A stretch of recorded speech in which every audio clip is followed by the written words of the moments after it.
Good afternoon, everyone. We'll make a start. Welcome. This is a Haringey Council webinar on the council's draft local plan, which is currently out for consultation. And the focus of today's webinar is going to be on the employment and industry and town centres and high streets chapters within that draft local plan. And just to introduce myself, my name's Bryce Tudball. I'm head of spatial planning at Haringey Council, so I'm responsible for overall responsible for the local plan and all its constituent parts. So hopefully we can see the slides, but I just wanted to set out at the start what you can expect from the webinar today. First of all, I'm just going to give you a quick background and overview of the draft local plan. And I will skate through this quite quickly because it's been covered fairly extensively elsewhere. And then what I'll do secondarily is provide an overview of the employment industry chapter in the draft local plan. And then finally, I will provide an overview of the town centres and high streets chapter in the draft local plan. So that's what you can expect from me today. I'll just start quickly with a background of the local plan, but if you've got any questions at any point, feel free to put your hand up. I think we've got a fairly small attendance today, so I'm happy to address questions as we go. In any event, I will stop at the end of the background section, at the end of the employment industry section, and the end of the town centres and high street section to address any questions or queries. So just with some basics to start off with, what is the local plan? Well, it's quite an important document for the council because it's the main document the council uses to determine plan applications. So these can range from applications for up to 3,000 homes in the east of the borough to basement development, to new commercial development, to the extension of a property, whether it's upwards in terms of an upward extension or whether it's a rear extension. So a really important document, and it's one of the key ways the council has to help achieve its strategic aspirations. This includes things like helping to address the climate emergency, helping to address the homelessness crisis, and helping to deliver a number of other objectives. Why is the council producing a new local plan? Well, there's a number of reasons, but one of the primary ones is that our current local plan, which was adopted in 2017, is now approaching the point where it's out of date. So we do need to, as a matter of priority, get a new local plan in place, which does a number of things, but reflects the world we live in now, and also prepares us for how we expect the world to change in the next 10 to 15 years. But particularly, we need a new local plan as a council to reflect the council's latest strategic aspirations. And that particularly includes things like the council's opportunity Haringey strategy, which is the council's inclusive economy strategy. So in terms of creating a new local plan, there's a bit of a process to it, but we're at a rather key stage now, which is that the council has published a draft local plan for consultation. So that's out for consultation until the 19th of December. We are seeking views, comments from as wide a group of people as possible. So really keen to see you here today, interested in the draft local plan, and really keen to hear your feedback and to receive your formal feedback to the consultation, whether you submit that via email or via our dedicated consultation website, which I will flag up a little bit later on. Just in terms of the draft local plan itself, so this has been approved by the council's cabinet for consultation. That was done back in September. It's been out for consultation now for between 4 and 6 weeks, so a little while. And hopefully you will have seen it publicised in various places. To note, the draft local plan has been informed by extensive engagement with our residents and communities already. We did have a comprehensive consultation back at the end of 2020 and the start of 2021, heard from over 1,500 people, and that has extensively informed the draft local plan, which is the first time the council's published its draft policies and draft proposals for its new local plan. And the key point I would note around the draft local plan in terms of a departure from the current local plan is that it's got a very different change in focus. So one of the criticisms we've heard of our current local plan is that it's narrowly focused on delivering new homes and delivering new employment floor space. And actually we were told we need to be much more holistic. So the new local plan, the draft local plan, has got a focus on placemaking in the holistic sense. So it's about improving what is already good and great about Haringey, and it's about addressing opportunities and challenges such as may exist within the borough and its neighbourhoods. And then just to address the structure of the plan, so the plan is broadly split into three parts. The first part sets out the overarching placemaking approach for Haringey. So this contains a spatial vision for the borough and a spatial strategy, setting out what development is likely to take place in the borough in the future, where it will take place, where it won't take place, what it will look like and how it will be delivered. There's then a series of neighbourhood chapters. So the plan breaks the borough down into 11 neighbourhoods. For each of these neighbourhoods, there will be a vision, a strategic policy, and a series of site locations. And then there's a series of thematic chapters. So these are chapters that address things like flood risk, protection of our open spaces and our green infrastructure, affordable housing. And this also covers things like general policies for our employment land, which I'll cover today, and policies which affect our town centres and high streets, which I'll also be covering today. The plan's also got a spatial vision in the first part of the plan. And this builds on the council's existing 2035 vision for the borough that was adopted earlier this year. And it's about having a borough which is made up of places where everyone can belong and thrive. So that is the overarching focus. And it sets out a series of ways we will deliver that, including through a new placemaking framework for Haringey. But I particularly want to draw your attention to the inclusive economy part of the placemaking framework, which is relates very well to what we're speaking about today, in terms of having a inclusive economy and in terms of having high streets which are vital and viable. So I'll stop there just to check if we've got any questions. The best way to ask a question is either to raise a hand, or alternatively you can post in the question and answer, which I am monitoring.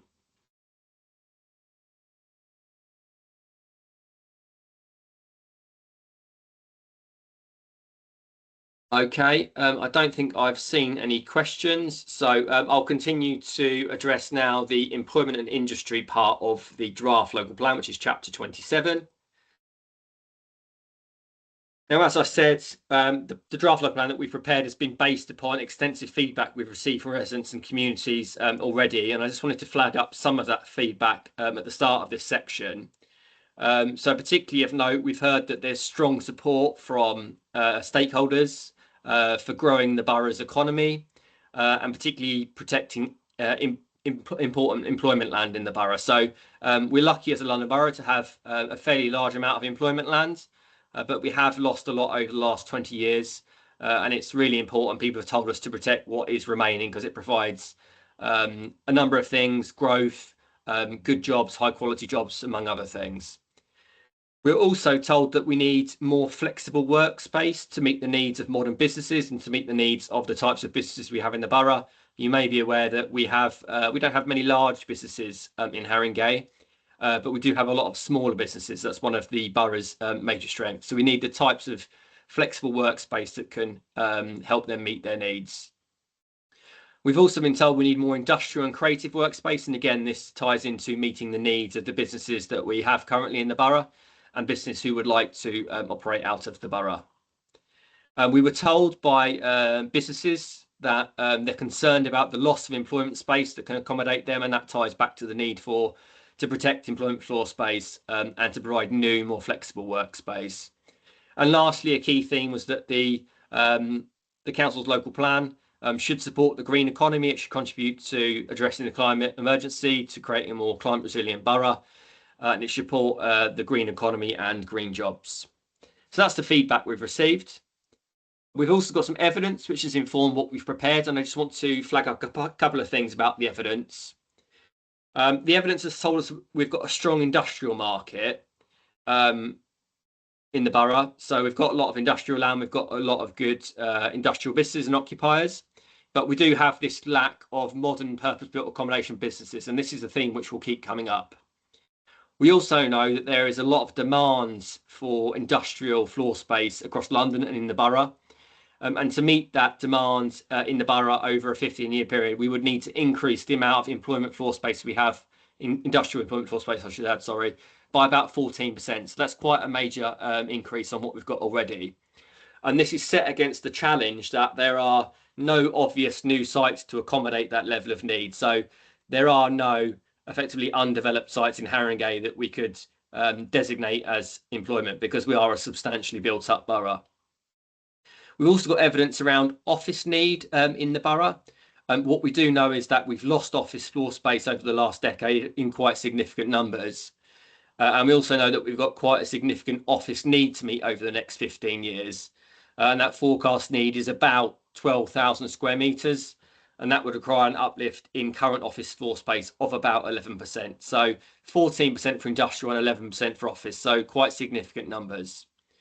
We also know that the current development climate is challenging in terms of delivering viable development. That's residential development, but it also includes things like office development. So we know that there are difficulties in developers and landowners bringing forward office development because there are issues economically with doing that.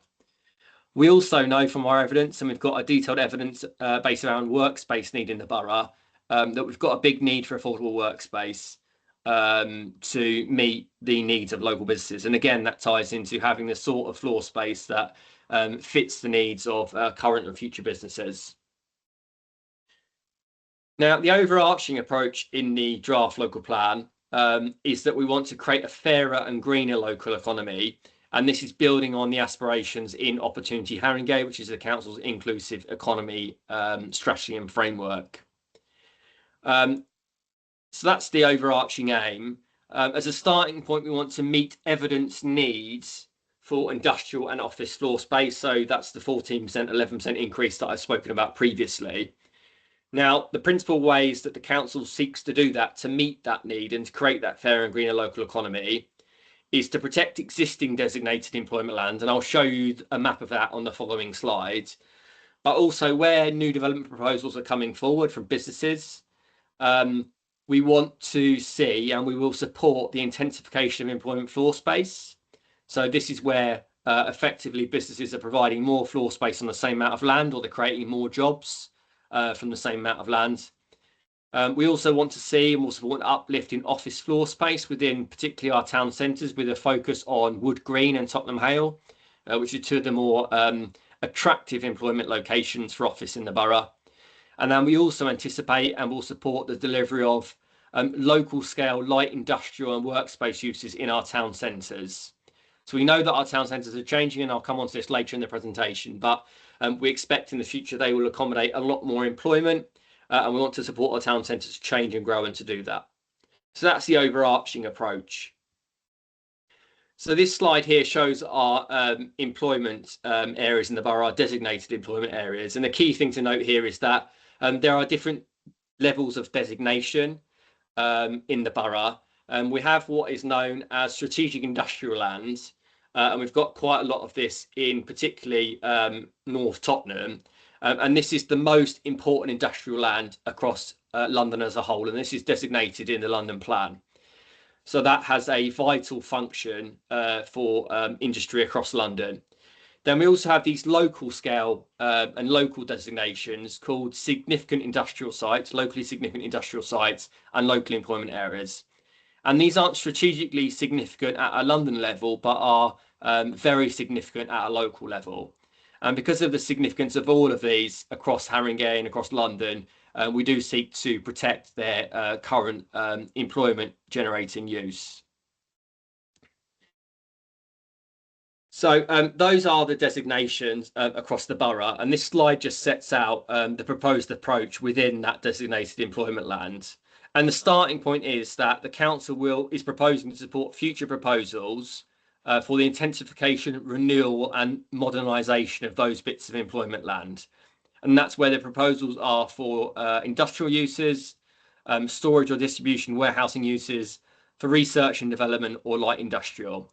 And what we particularly want to see where applications come forward for development in the future on these sites, we want to see an uplift in floor space and jobs. So effectively, we want these sites to work harder than they currently do to contribute to the council's economic objectives. As a secondary part of our approach on designated employment lands, we want to ensure that proposals for more intensive, noisy industrial processes are prioritised within strategic industrial locations. So we think that these are the best places to locate developments which are not appropriate adjacent to existing residential areas. So some of our employment sites in the borough are directly adjacent to homes. And we believe that for noisy and intensive industrial uses, the best place for these is within strategic industrial lands. So these are typically larger employment areas where there are less risks related to interactions between employment uses and residential areas. And to protect our employment land, a key principle which is set out in the draft local plan is that proposals for residential development on strategic industrial locations will be refused. Now, the approach is generally not to support residential uses within locally significant industrial sites either, or local employment areas, because to have residential within these areas risks undermining those areas and their important employment function. But nonetheless, we are leaving the door open to some potential residential uses within locally significant industrial sites or local employment areas where this is done as part of a master plan approach. This is an approach which is approved within the London Plan and essentially leaves the door open to some limited residential within employment areas where there is an uplift of employment and where it is demonstrated that this would not put the overall function of that employment area at threat.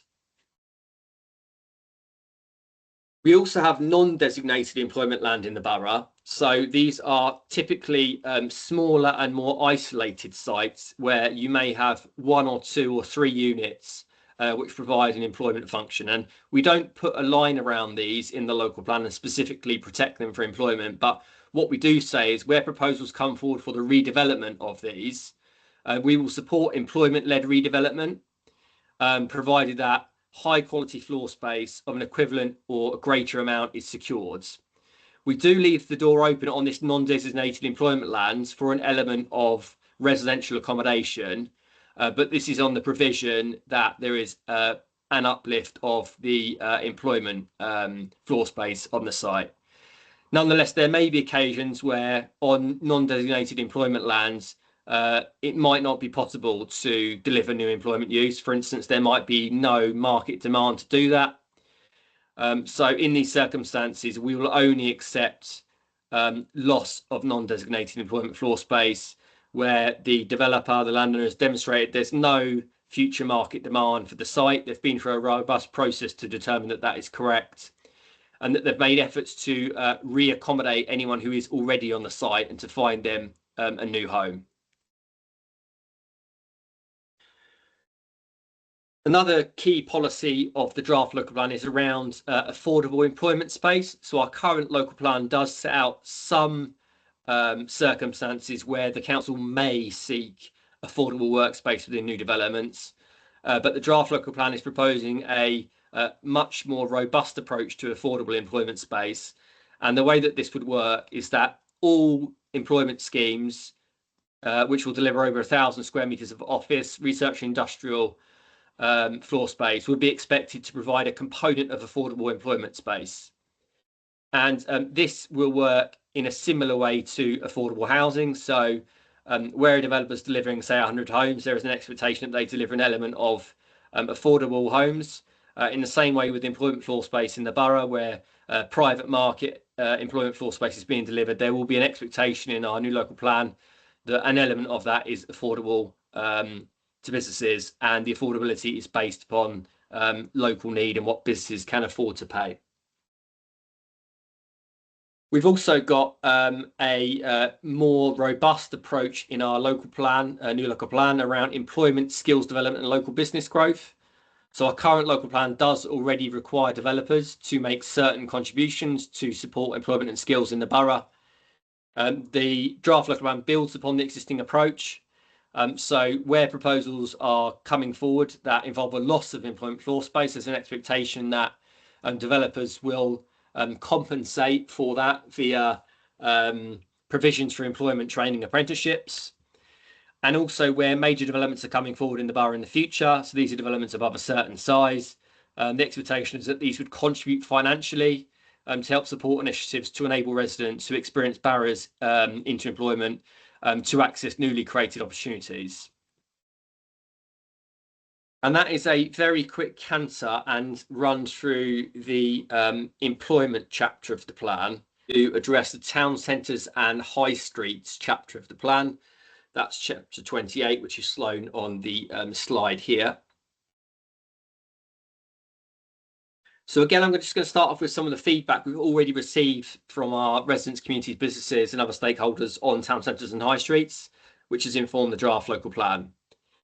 And the key feedback we've received and which we've acted upon is this. We've been told town centres are a really important component of Haringey, and that town centres should be enhanced and allowed to diversify. And this is a reflection of the fact that our town centres are changing and that we need to accommodate that. We've been told that the evening and nighttime economy is really important. It's a really unique element of Haringey, but that should particularly be promoted in the right locations, which people have told us is in our bigger town centres. So these are places like Wood Green and North Tottenham, for instance. We've also been told we need more flexibility of uses in town centres, but that we should seek to avoid over-concentration of certain types of uses in town centres. So over-concentration may be things like betting shops, hot food takeaways, or shisha bars. And I'll come on to this in terms of some of our policies a bit later on. We've also been told that we need to improve our town centres and high streets as places. So development must contribute to improved environments and public realm. Then we've also been told that we shouldn't rely on the assumption that car parking is key to successful centres. So we need to find the right balance in our town centres between supporting the needs of people walking, wheeling or cycling, but also balance that against people who may need to use a car to travel to our town centres and access all that they offer. I thought I'd just quickly address some of the general trends which apply to our town centres as well. So you'll be very familiar with these, but I just wanted to talk about these up front because these have heavily informed the policies that we've prepared. So we do know that our town centres and high streets are changing, and that's very visible to see. There's been a massive increase in online shopping, which has had impacts on town centres, and it's meant particularly a decline of traditional retail in town centres. So town centres are no longer, in most cases, primarily about shops that have a wider focus. And that focus is more around food and beverage, so restaurants and the like, and has a more experiential focus. So these are about the activities that you can do in town centres, whether it's going to the gym, whether it's going to an escape room or going axe throwing or one of those sorts of activities. We also know that our town centres are ever more important as community hubs. They provide that really important focus for our communities, that place where we can come together. So they're really important in that respect. We also know that the place element of our town centres is more important than ever. These are places with specific needs, and we need to do as much as we can as planners to help address those, whether it's improving conditions for walking and cycling, where it's making them more inclusive so everyone can use our town centres, where it's improving the environment through greening, through new planting, or whether it's delivering new markets to activate town centres and make them as attractive as possible. Then lastly, just to add, planning or town planning is a set of tools that councils can use to help shape our places. Those tools that we've got to make use of have changed significantly in the last 5 years or so, which mean that actually planners and councils have much less control over town centres than we used to. So a lot now can happen within town centres without the need for planning permission. So restaurants can turn to gyms, can turn to offices without the need for planning permission, which is different to how it previously was. So there's a lot of change we can't control now. So we need to think very creatively about what we can do and be strategic in terms of how we support our town centres. So I'll touch on some local evidence again for our town centres, as I did for our employment and industry. So we have commissioned some evidence to look at our town centres, how they're currently performing and how they're likely to change in the future. What we do know is that our town centres are performing generally well. And by that, I mean that we've got low vacancy rates for most of our town centres and high streets. So there are some places in the UK where there are large numbers of vacancies. Thankfully, we don't have that issue across Haringey. We also know that rents are quite strong in Haringey, and that reflects the demand for this type of accommodation. Now, projecting forward into the future, there is not a very significant need for new retail or town centre floor space in the borough. We do already have a large amount, and that meets most of the borough's needs going forward. But there is a small amount of future need for convenience goods retail. So this is for the sorts of goods that are offered in supermarkets. There is a small need for food and beverage uses, so things like bars and restaurants, etc. And there is also a need for some commercial leisure, entertainment and cultural uses. But that overarching need is quite small. It means that we don't need new sites to meet this need because that is a fairly low figure. And actually most of that figure of 11,600 square meters can be met via existing vacant units. So if we are able to repurpose the units on our high streets that are currently voids, then we should be able to meet that target. Now, in the longer run, as you project further forward in the future, 10 to 15 years, it is a bit more uncertain. We don't know exactly what's going to happen. So the focus is really on the short and medium term in terms of addressing the vacant shop units we do have within the borough. So that's the local evidence. And this is just a quick map to show our town centre designations in the borough. Town centre designations are partly set out in the London Plan, and the London Plan sets out metropolitan centres. I believe there are around 12 across London metropolitan centres. So these are typically your larger shopping areas, not quite the largest like the West End or your Stratfords, but the second tier are these metropolitan centres. We benefit from having one in the borough, which is Wood Green, which is a metropolitan centre. It's one of the only few in the northern part of London. And then we also have these district centres. So these are slightly smaller than your kind of Wood Green scale, but nonetheless, they are large and have a lot of retail and other town centre uses. And we've got 6 or 7 of those in the borough as identified within pink on the map. Now, in terms of the overarching approach to high streets and town centres in the plan, it's really an approach to support those town centres to continue to meet the current needs of residents, but also to meet the future needs of residents, workers and visitors. So it's very much thinking about the needs that these places need to meet and helping them to do that. So some of the key ways that the draft local plan will support that is via first a town centre first approach. So this means where we're getting proposals for any uses like supermarkets, etc. These should be in the first case directed to town centres. So these need to go to the right location. So depending upon the type of town centre uses that are being proposed, whether it's a gym, whether it's a restaurant or whether it's a new supermarket, these should be directed to our town centres, our district centres and our high streets. And depending upon the scale of those, if it was a really big supermarket, for instance, the most appropriate place would be Wood Green or one of the larger district centres.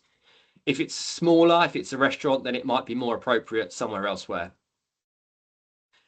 Now, we will seek to meet those needs I've talked about on the previous slide in terms of needs for the next 10, 15 years. But as I said, most of those needs can be met within existing vacant units within our town centres and high streets.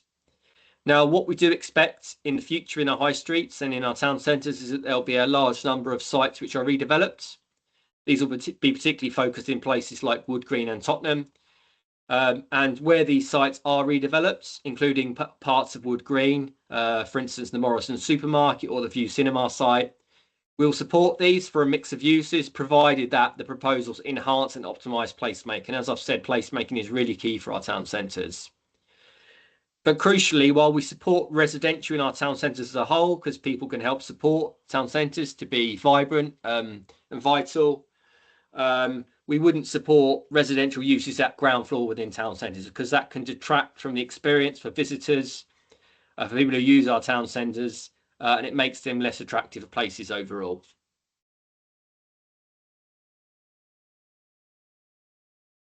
So I've spoken about placemaking in town centres, which is really key. We want our town centres to be the best places they can be. So some of the ways the draft local plan will help to achieve this are through requiring well-designed and active frontages, and requiring attractive shop fronts, and the council's already worked on a number of schemes to improve shop fronts in areas of the borough where there are issues, including in Bruce Grove. The council will support proposals that activate the public realm to help bring our town centres to life. We'll support permanent new markets in the right locations or flexible use or event spaces where appropriate. And crucially, the council will safeguard existing markets. So this includes markets like Holcombe markets, so permanent markets, because we recognise the important function they play for our town centres. Crucially, we also want to deliver healthy town centres. So we do know there are some challenges in the borough already around healthy town centres. So we've got a dedicated policy in the draft local plan, which seeks to avoid the over concentration of certain uses that can make our town centres unhealthy. So we're proposing much stricter criteria about where hot food takeaways will be supported, away from prominent locations and away from schools. We're proposing a new approach to prevent the further proliferation of gambling premises, pawnbrokers and payday loan shops. We do know that there are certain parts of the borough already where there are over concentrations of these. And while we can't do anything to change the existing over concentration, what we can do is prevent the further over concentration on places like Wood Green High Road and on Tottenham High Road and Green Lanes. And we've also got a new policy to minimise harm from shisha premises, because we realise that the growing number of these can have consequences for local communities. Evening and nighttime economy. So I spoke about the feedback we received from the First Steps engagement, that the evening and nighttime economy is something that we should support in the borough, but we should support in the appropriate locations. So the draft local plan sets out proposed support for the evening and nighttime economy within cultural quarters, and the plan designates 4 cultural quarters within Wood Green Metropolitan Centre, and there is already a thriving evening economy within part of Wood Green and also within our district centres. So we're saying that these evening and nighttime uses, the most appropriate place to put them is within our larger town centres. We're also in the draft local plan encouraging that uses should be active during the day, evening and night. So wherever possible, we're encouraging new development to be active across the day and not just at night. So if it's a proposal for a bar or a nightclub, then we want to ideally have that property active during the day as well, whether it can be a coffee shop during the day or something like that. And what we're also saying, and this is a relatively new theme within the planning system, it's called the agent of change. But we do know that a lot of our nighttime venues, our cultural venues, our bars are being put at risk by new homes being built alongside those. Because what happens sometimes is where new homes are built next to existing nighttime venues, the new residents who move in complain about noise and other elements. And there's a clear principle within the draft local plan that when new homes are being built close to existing nighttime economy uses, the developers providing those homes should build them in such a way that they're protected from existing noise and nuisance. So this means the emphasis is on new development to address any potential issues rather than on existing businesses to address any issues that might arise. That's known as the agent of change.